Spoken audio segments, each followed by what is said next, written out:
was Christmas Eve, and my daughter's kitchen smelled like cinnamon and lies. I wasn't supposed to hear it. I was in the hallway pulling on my boots because Meredith had asked me to grab the extra bag of ice from the garage freezer. 67 years old, and I'm still the one fetching things. I didn't mind. After Barb passed, I was grateful for any excuse to be useful. But I stopped halfway through lacing my left boot because I heard Meredith whisper to her husband Darren in that sharp, clipped way she does when she doesn't want to be overheard. He's going to the garage. Drive to his place now. The locksmith said he can be there in 20 minutes. Darren said something I couldn't catch. I'll keep him here, she said. Tell him the roads are bad. Tell him anything. Just get it done before he goes home tonight. I stayed very still. My hand was on my bootlace. The furnace kicked on and the warm air pushed through the vent near my feet. I could hear the Christmas music playing in the living room, Bing Crosby, one of Barb's favorites. My daughter wanted to change the locks on my house. On Christmas Eve, I finished tying my boot. I stood up. I went to the garage, got the ice, and brought it back inside. I set it on the counter and smiled at her. Roads look okay out there, I said. Oh, good, Dad. She smiled back. The same smile she had as a little girl when she'd done something and was hoping I hadn't noticed. I noticed. Led me back up. My name is Hugh Aldridge. I'm 67. I spent 38 years as a civil engineer with the city of Ottawa, mostly on infrastructure projects, bridges and overpasses, the kind of work where if you make a mistake, people die. You learn to be careful. You learn to read blueprints, and you learn to read people, because the contractors who smile the widest are usually the ones cutting corners. Barb and I had one daughter, Meredith. She was our everything. We spoiled her. I won't pretend otherwise. Piano lessons, figure skating, a trip to London when she graduated from Western. When she married Darren Fisk, a mortgage broker from Kanata, we paid for the whole wedding. $42,000 at the Fairmont Chateau Laurier. Barb cried the whole ceremony. Happy tears, she said. Darren was charming. I'll give him that. He had a firm handshake, and he always remembered what you'd said the last time you talked to him, which is a skill that either means someone genuinely cares or that they're keeping a file on you. I didn't know which one it was, not for a long time. When Barb got sick, pancreatic cancer, fast and brutal, Meredith was wonderful. She drove Barb to chemo, she made soups, she sat with her on the bad days. Darren was around too, helpful, quiet, always offering to mow my lawn or pick up prescriptions. I thought I was lucky. I thought, at least I have them. Barb died on a Tuesday in March. The house got very quiet after that. I won't bore you with the grief. You either know it or you don't. The empty chair. The second coffee cup you pour out of habit, then pour down the drain. The way you catch yourself about to say something to someone who isn't there anymore. What I will tell you is that after Barb died, I discovered I was worth more than I'd realized. Barb had handled most of our finances, and when I sat down with our accountant, a fellow named Stan Portnoy who'd done our taxes for 20 years, he laid it all out for me.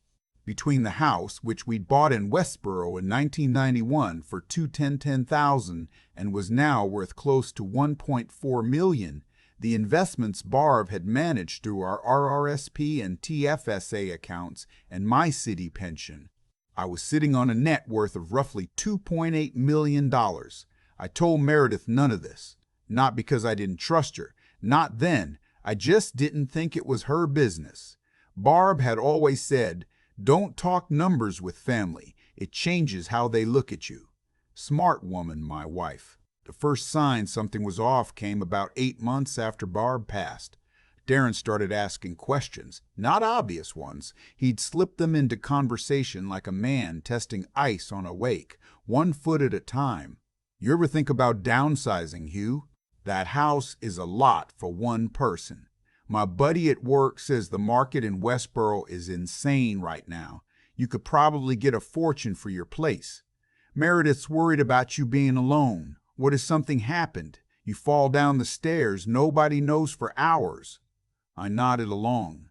I said I'd think about it. I didn't think about it. Then the power of attorney conversation started. It was Meredith who brought it up over Thanksgiving dinner about 14 months after Barb died. She'd made turkey with cranberry compote and those little roasted potatoes Barb used to do. Dad, I was talking to Darren's colleague, and she said everyone over 60 should have a power of attorney set up, just in case. It doesn't mean anything's wrong. It's just responsible planning. I have one, I said. Barb and I set them up years ago with our lawyer. But Mom was your POA, right? So now it's just nobody. She was right about that. I told her I'd update it. Darren knows a lawyer who specializes in estate planning, she said. He could set it up for you. Save you the trouble. I'll use my own lawyer, I said. Something crossed her face, quick, like a cloud passing over the sun. Then she smiled and said, "Of course, Dad. Whatever you're comfortable with." I did update my POA. I went to my own lawyer, a woman named Janet Greaves in the Glebe, and had her draw up a new one naming Meredith as my attorney for property and personal care. But I also did something else. I set up what Janet called a revocation trigger, a legal mechanism where if certain conditions were met, specifically if anyone attempted to sell, transfer, or encumber my property without my written witnessed, notarized consent, the POA would automatically be revoked and a notification would go to Janet's office. I didn't tell Meredith about the trigger. Maybe I was paranoid. Maybe 38 years of checking load-bearing calculations had made me the kind of man who always builds in a safety margin. The months went by. Winter came. I kept busy. I volunteered at the food bank on Merival Road. I joined a woodworking club in Bell's Corners. I went to the Legion on Thursday nights for euchre. I was managing. Not happy, exactly, but managing. Not happy exactly, but managing. Then things started to shift. Darren lost his job in February. Or rather, he left his brokerage, which is the polite way of saying he was let go. He told me it was a strategic move and that he was going independent. Meredith backed him up, said he was starting his own consulting firm. But the new suits stopped. The dinners outstopped. Meredith started shopping at No Frills instead of Farm Boy. They never asked me for money, not directly. But the suggestions got louder. "Dad, have you thought about that investment property Darren mentioned? He thinks there's a real opportunity in Almonte." "Dad, Darren was saying that if you sold the Westboro house and moved into a condo, you could free up a lot of capital. You could invest it, live off the returns." "Dad, you're rattling around in that big house by yourself." "It's not healthy." I smiled. I nodded. I said I'd think about it. In April, Darren came to me with a business opportunity. He'd found a development project in Arnprior, some kind of mixed-use commercial and residential build, and he needed investors. He showed me a prospectus that looked like it had been made in someone's basement. Clip art, typos, a projected return of 18% annually. "I'd need about $300,000 to get in on the ground floor," he said. "That's a lot of money, Darren. It's a sure thing, Hugh. I've been in real estate for 15 years. I know a good deal when I see one." I told him I'd think about it. He looked at me the way a dog looks at a steak behind glass. I went home that night and called Stan Portnoy. "Stan," I said, "has anyone been asking about my accounts?" There was a pause. "Funny you should ask. I got a call last week from someone claiming to be your financial advisor. Wanted to verify some account balances. I told them I couldn't share that information without your authorization." "What did they sound like?" "Young, male, polite, Darren." That's when I stopped sleeping well. Not because I was afraid, exactly, but because I had to accept something I didn't want to accept. My daughter was in on it. She had to be. The POA conversation, the downsizing pressure, the investment pitch, and now someone calling my accountant pretending to be my advisor. This wasn't Darren acting alone. This was a project, and my daughter was the project manager. I went back to Janet Greaves and told her everything.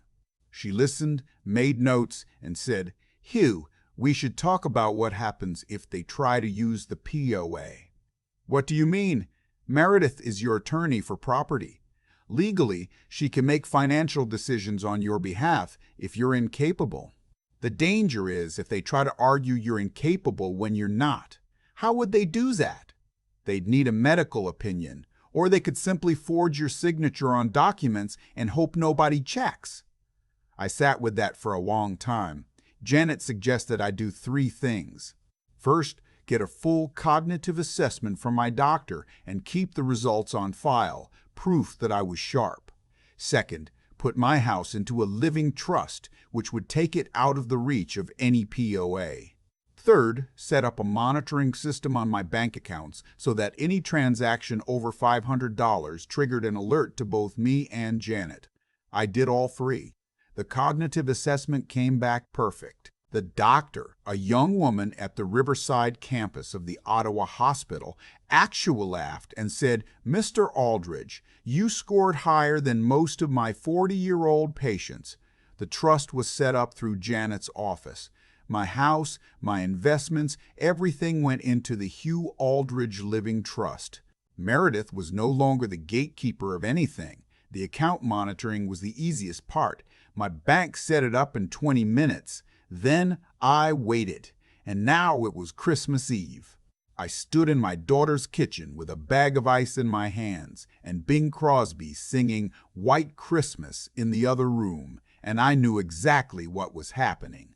They were going to change the locks on my house, take possession, then what? Forge a sale? List it through one of Darren's contacts?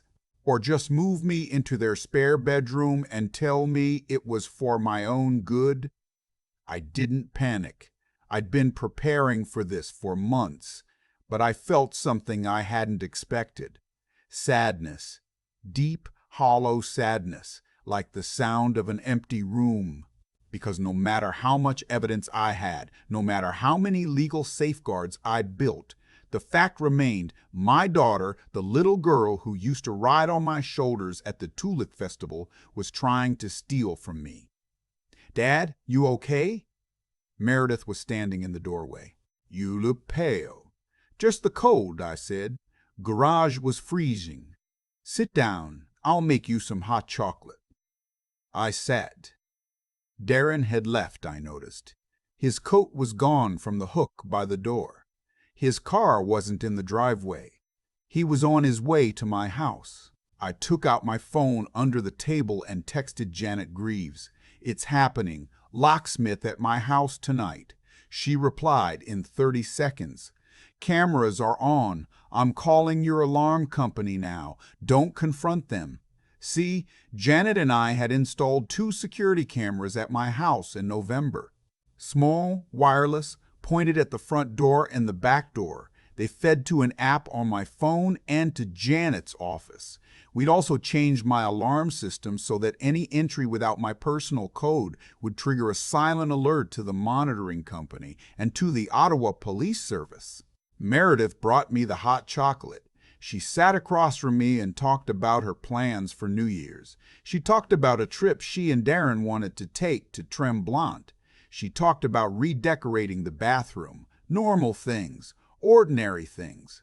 All of it a performance designed to keep me sitting in that chair while her husband was across town, breaking into my home. My phone buzzed in my pocket. I glanced at it. The security camera had triggered. There was a notification from my alarm company. And there was a text from Janet. "Ops dispatched. Stay where you are." I drank my hot chocolate. I asked Meredith about her book club. 40 minutes later, my phone rang. It was a constable from the Ottawa Police, a staff sergeant named Chabot. From the Ottawa Police, a staff sergeant named Chabot. "Mr. Aldridge, we're at your residence on Kirkwood Avenue. We found 2 individuals attempting to change the locks on your front door. One of them claims to be your son-in-law." "He is my son-in-law," I said. "Did you authorize this?" "I did not. They're saying your daughter asked them to do it. Something about you losing your keys and being too proud to ask for help. I haven't lost my keys. I'm at my daughter's house right now. She's sitting across from me." Meredith's face changed. She could hear the tone of my voice. She couldn't hear what was being said, but she knew something was wrong. "Who's on the phone, Dad?" "The police," I said. "They're at my house. They found Darren and a locksmith trying to change my locks." The color drained from her face. It happened fast, like someone had pulled a plug. "Dad, I can explain. Can you? It's not what you think. We were worried about you. The neighborhood has had break-ins, and Darren thought he'd change my locks without telling me on Christmas Eve, while you kept me here with hot chocolate." She opened her mouth, closed it, opened it again. "Dad." "Meredith, we sat there, the two of us, with Bing Crosby still singing in the other room. The Christmas tree lights blinked red and green. The turkey leftovers were wrapped in foil on the counter. It was the most Canadian Christmas Eve you could imagine, except for the part where my daughter was trying to steal my house. Staff Sergeant Chavo asked if I wanted to press charges. I said not tonight. I said I'd come to the station in the morning to make a formal statement. He said Darren would be released, but advised not to contact me. After I hung up, Meredith started crying. "Dad, please, you don't understand. Darren's in trouble. He owes money, a lot of money. There are people, they've been calling the house, threatening how much." She wiped her eyes. "Almost 200,000. Some of it's from the business that didn't work out. Some of it's he made some bets. Online. I didn't know until last summer. Gambling debt. The oldest story in the book. So your plan was to sell my house to pay off Darren's gambling debts. Not sell it, just use the equity, a line of credit against the property. We'd pay it back. Using a POA that I gave you for emergencies. Emergencies meaning I'm unconscious in a hospital, not emergencies meaning your husband lost money on hockey games." She flinched at that. "Dad, I was desperate. These people, they came to the house. They sat in a car outside while the kids were playing in the yard. I was scared. And here's the thing. I believed her about being scared. I even felt sorry for her. But being scared doesn't give you the right to steal from your father. Being scared doesn't make forgery acceptable. Being scared doesn't excuse looking me in the eye over hot chocolate while your husband is across town trying to take my home. I want you to listen to me carefully," I said. "The house is in a trust. It's been in a trust since September. The POA you have is worthless. Even if Darren had changed those locks, even if he'd listed the house with every agent in Ottawa, he couldn't have sold it. He couldn't have borrowed against it. He couldn't have borrowed against it. He couldn't have done anything with it, because it's not mine anymore, legally. It belongs to the Hugh Aldridge Living Trust, and the trustee is my lawyer." Meredith stared at me. "You knew. You've known this whole time. Since April, when your husband called my accountant pretending to be my financial advisor." She put her head in her hands. "Barb would be heartbroken," I said, and that was the sentence that broke her. Not the legal threats, not the police, not the cameras. The mention of her mother. I drove home that night. The locksmith had left my door untouched. The police had seen to that. I walked through my house, checked every room, turned on every light. Everything was as I'd left it. The woodworking project I was building, a jewelry box, Barb had always wanted one with felt-lined drawers, was still on the workbench in the basement.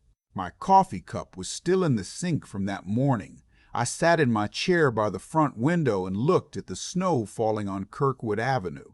Across the street, my neighbor Phil had those inflatable lawn decorations, a Santa and a polar bear. The polar bear had partially deflated and was slumped against the Santa like a drunk leaning on a friend. I almost laughed. In January, I went to the police and made my statement. The staff sergeant was thorough. He told me that what Darren had attempted could be charged as attempted mischief to property and potentially fraud if they could establish the intent to use the POA. I authorized them to investigate fully. Janet sent Meredith a formal notice revoking the power of attorney, effective immediately. She also sent a cease and desist letter to Darren regarding any contact with my financial institutions. In February, I got a call from a man who identified himself as a friend of Darren's. He had a heavy voice and didn't say much, just asked if I was Darren Fisk's father-in-law and whether I'd be willing to help the family out of a tough spot. "How much does he owe you?" I asked. "That's between us and him." "Then keep it between you and him," I said, and hung up. I changed my phone number the next day. The investigation moved forward. It turned out Darren had been busier than I'd known. He'd already attempted to apply for a home equity line of credit against my property at 2 different banks using the POA and a set of forged documents that included a letter, supposedly from my doctor, stating I was suffering from cognitive decline and had granted Meredith full authority over my affairs. My doctor had written no such letter. The banks had flagged the applications because the property title didn't match. It showed the trust, not my personal name. If I hadn't set up the trust, those applications might have gone through. Darren was charged with fraud, forgery, and uttering forged documents. Meredith was charged with fraud and conspiracy. I won't pretend that didn't hurt. I won't pretend I didn't sit in Janet's office when she told me about Meredith's charges and feel like someone had reached inside my chest and squeezed. That's my daughter. That's the girl I taught to ride a bicycle on the path along the Ratto Canal. The girl who made me a card every Father's Day with the same drawing, a house with a yellow sun, because she said our house always looked like it was smiling. The court proceedings took months. Darren pled guilty to the forgery charges in exchange for the fraud charges being reduced. He received 18 months of probation, a fine, and a prohibition on managing anyone else's finances. Meredith's lawyer negotiated. The conspiracy charge was dropped. She pled guilty to 1 count of fraud under $5,000 because the POA abuse hadn't actually resulted in any financial loss, thanks to the trust. She got a conditional discharge, 12 months probation, and mandatory counseling. I didn't attend the sentencing, but I did something that surprised even Janet. I set up a registered education savings plan and Resport for Meredith's 2 children, my grandchildren. They were 8 and 11.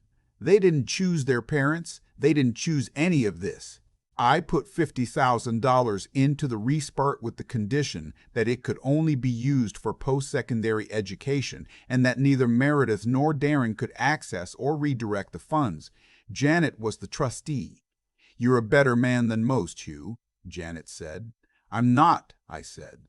"I'm just a man who knows that punishing children for their parents' mistakes is the one thing I won't do." Meredith called me once after the sentencing. She was crying. She said she was sorry. She said she understood if I never wanted to see her again. I told her I loved her.